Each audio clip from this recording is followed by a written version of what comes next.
Doge.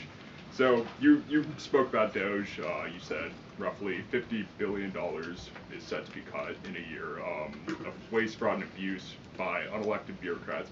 We're hearing this ironic narrative from the president's critics and the left-wing media that Elon Musk is an unelected bureaucrat and he's doing all this terrible stuff. Isn't one of Doge's objectives to get rid of the federal bureaucracy, the deep state, and also who was running the White House when Joe Biden was in office? Because I don't know a single person who believes it was Joe Biden. Yes, you're tempting me to say some very harsh things about some of our media friends. Yes, it is true that many of the people in this room for 4 years failed to cover the fact that Joe Biden was mentally incompetent and was not running the country. It is also true that many people in this room who have used this talking point that Elon is not elected fail to understand how government works. So I'm glad for the opportunity for a brief civics lesson.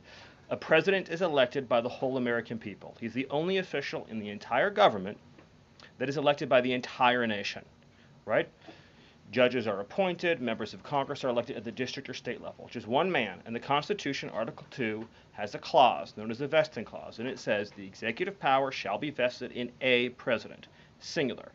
The whole will of democracy is imbued into the elected president. That president then appoints staff to then impose that democratic will onto the government. The threat to democracy, indeed the existential threat to democracy, is the unelected bureaucracy of lifetime tenured civil servants who believe they answer to no one, who believe they can do whatever they want without consequence, who believe they can set their own agenda no matter what Americans vote for. So Americans vote for radical FBI reform, and FBI agents say they don't want to change. Or Americans vote for radical reform on our energy policies, but EPA bureaucrats say they don't want to change. Or Americans vote to end DEI, racist DEI policies, and lawyers in the Department of Justice say they don't want to change.